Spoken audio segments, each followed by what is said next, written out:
"I'll sign it," she said, and her voice came out steadier than she had any right to expect, given that her hands were pressed flat against her knees to keep them from shaking. Across the table sat the man the whole valley called Mercer's ghost, though his name was Caldwell Vance, and he hadn't said more than 9 words since he'd walked through her father's door an hour ago. Her mother had gone pale and quiet by the stove. Her father wouldn't meet her eyes. And the paper between them, with its careful black ink and her own name waiting to be written beneath his, felt heavier than anything she had ever held. Her name was Josie Hartwell, though no one had called her that in years. Everyone said Josie, had said it since she was small enough to ride on her father's shoulders through the wheat. She was 26 years old, unmarried, and until that morning she had believed her life would go on more or less as it had for the past decade. Rising before dawn, tending the kitchen garden, helping her father with the accounts, because he'd never had much patience for numbers, and she'd always had a strange comfort in them. She had not believed, not for one single moment, that a man like Caldwell Vance would ever sit at her family's table. It had started 3 weeks earlier, though Josie hadn't known it at the time. Her father, Walter Hartwell, ran a modest spread on the edge of Larkspur Hollow, a little township tucked into the foothills, where the land was good for grazing, but bad for almost everything else. He'd taken a loan 2 winters back, after the drought, from a man in town who had since sold the debt.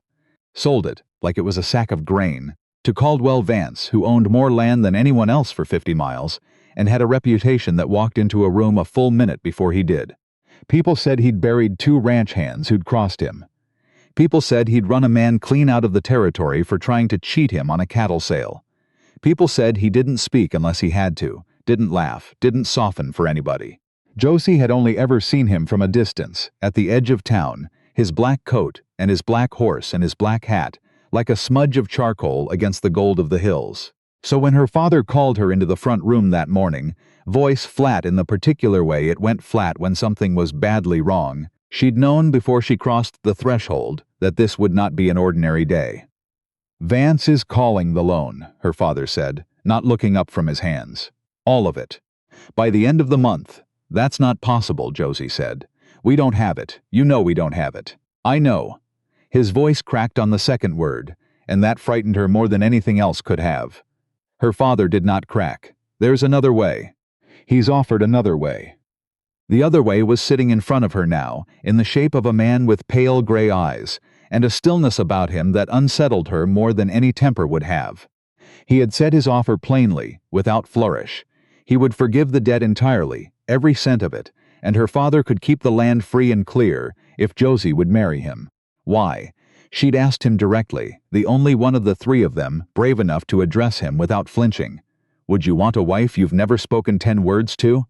He'd looked at her for a long moment before he answered. "I need a wife who can run a household and won't run from hard winters." "Your father says you can. That's enough for me." He paused. "You don't have to agree. I'll tell you that plainly. If you say no, I'll find another arrangement for the debt, and it won't be kind, but it won't touch you." It was the strangest kindness she had ever been offered. An out, wrapped inside the very situation that had taken her freedom hostage in the first place. She understood, even then, sitting with her hands pressed flat against her knees, that she did have a choice.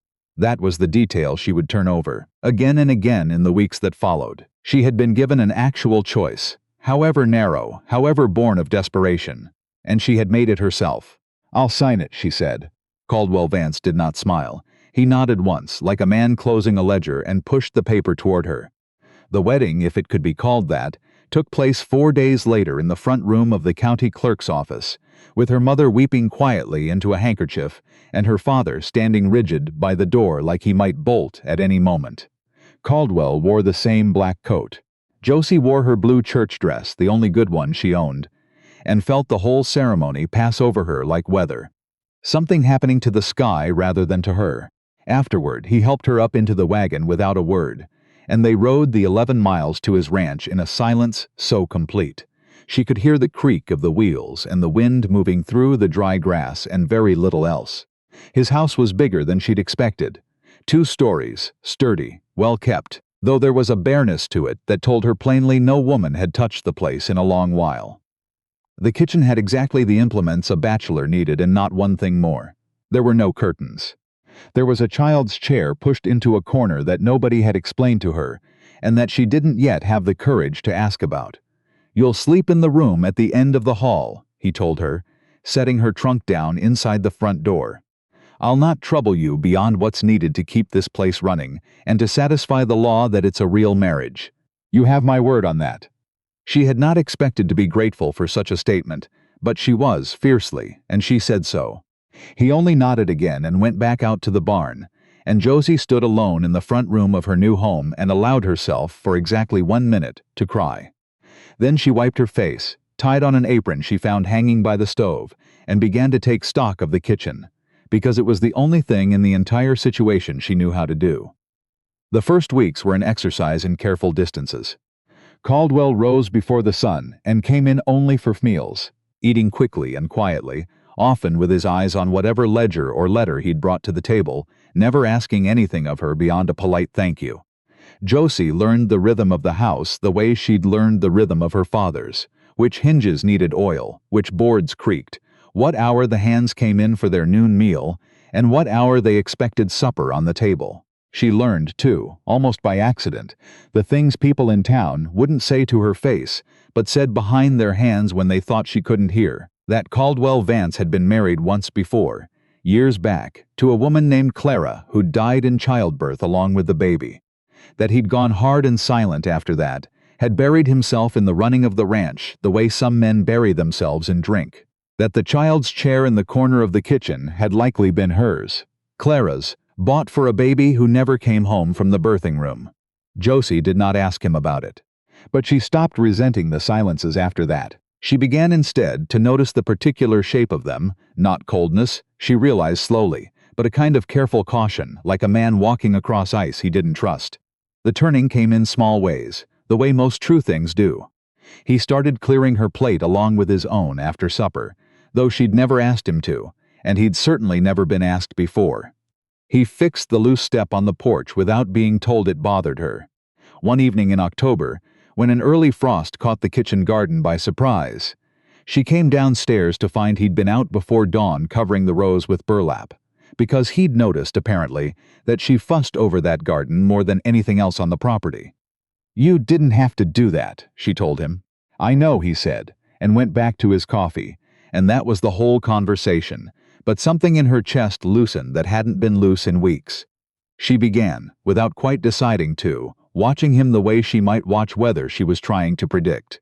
She noticed he was gentler with the ranch hands than his reputation suggested, patient with a green young man named Soren who kept botching the branding, quietly generous to a family on the outer parcel whose father had been laid up sick all autumn, sending over beef and flour without ever mentioning it himself. She heard about that one from the wife, in town, who didn't know Josie was the one she was praising him to. "Your husband's a hard man to know," the woman told her over the dry goods counter, "but a good one underneath. Don't let the talk fool you." Josie carried that home with her like something warm held against the cold. By December she had stopped flinching when he came in unexpectedly. By January she found herself waiting for him at the window some evenings, watching for the shape of him riding in against the snow, and not entirely sure when that habit had started. By February, on a night when a storm kept the whole house rattling and the lamp guttering, she found him sitting up by the fire long after he should have gone to bed, and she sat down across from him without asking, and they talked. Really talked.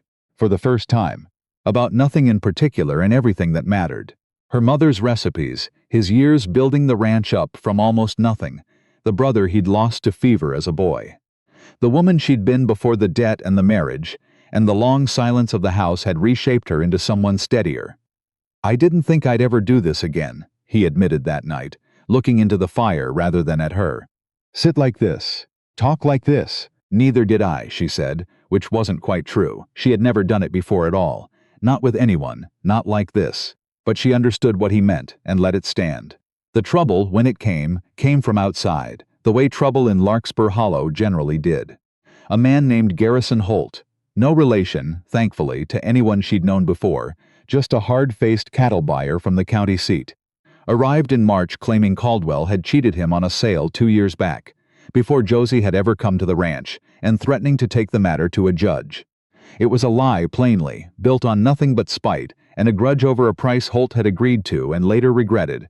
But lies told loudly enough have a way of growing teeth. Caldwell went still and grim the way he had been in those first weeks of their marriage, and Josie watched, helpless, as the careful warmth they'd built began to strain under the weight of it. He stopped talking by the fire. He rode out early and came back late. She understood, with a clarity that surprised her, that he was protecting her from the worry of it, the same instinct that had once made him offer her a way out of their marriage, before it had even begun. She would not be protected out of it this time.